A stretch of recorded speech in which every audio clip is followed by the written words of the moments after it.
মানে আজিৰ সংবাদমেলৰ মেইন মুদ্দাটো আছিলে যে CBI অসমৰ পৰিপ্ৰেক্ষিত সফল নহয়, বিফলে হয়। কিয়নো এইটো আপোনালোকে জানে জুনমণি ৰাভাৰ কেছটো CBI ফেইলাৰ হৈ গ'ল আৰু ৰিনাউণ্ড জাৰ্নেলিষ্ট পৰাগ দাসৰ মাৰ্ডাৰ কেছটো CBI ফেইলাৰ আৰু ডক্টৰ হিমন্ত বিশ্ব শৰ্মা জড়িত থকা সাৰদা কেলেংকাৰীৰ কেছতেও CBI বিফল। আৰু অৱশেষত মানে অতি আশ্চৰ্যজনকভাৱে মই গম পালোঁ যে CBI এনকুৱাৰী যেটো আমাৰ অনাৰেবল গুৱাহাটী হাইকোৰ্টৰ যেটো অখিল গগৈ ডাঙৰীয়াৰ PIL 48 of 2015 নিৰ্দেশ অনুযায়ী প্ৰিলিমিনাৰী এনকুৱাৰী কৰাৰ নিৰ্দেশ আছিলে। এই নিৰ্দেশখিনিৰ অনুযায়ীত 2019ত মানে CBI দাখিল কৰিছিলে প্ৰিলিমিনাৰী ইনকুৱাৰী ৰিপৰ্ট। সেই ৰিপৰ্টখন দাখিল কৰাওঁতেও 14 মাহ লাগিছিলে, 6 মাহৰ জগাত।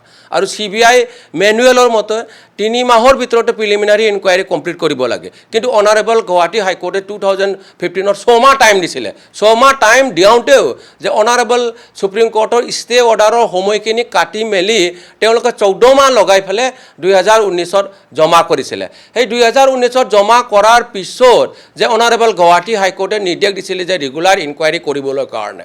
আৰু অৱশেষত মই জানিব বিচৰাৰ কাৰণে মোৰ বলিন ডেকা ভাইটিক মই ধন্যবাদ দিব লাগিব। তেখেতে RTI কৰিছিলে এইটো গড়চুকৰ CBI অফিচত।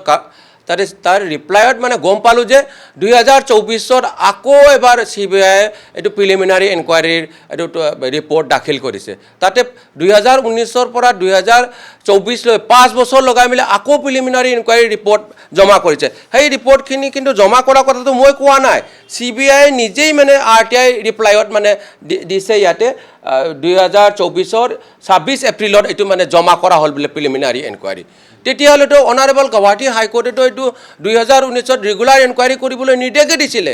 এতিয়া CBI কি কৰি আছে মই এটা গম পোৱা নাই। সেইকাৰণে মই আজিৰ সংবাদমেলত মই অখিল গগৈ ডাঙৰীয়াক মই দাবী জনাব বিচাৰিছোঁ যে তেখেতৰ PIL 48 of 2019ত এইটো অনাৰেবল গুৱাহাটী হাইকোৰ্টৰ মেনশ্যন কৰিবলৈ কাৰণে কি হৈ আছে মই এটা ধৰিব পৰা নাই এইটো।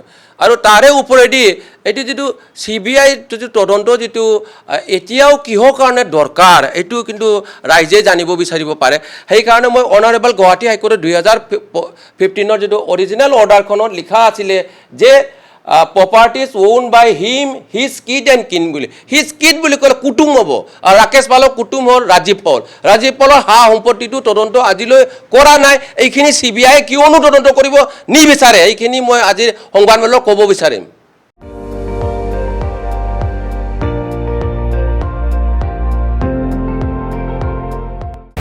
আপুনি চাই আছে ND24, সৰ্বশ্ৰেষ্ঠ নহয় সৰ্বোত্তমৰ দৌৰ।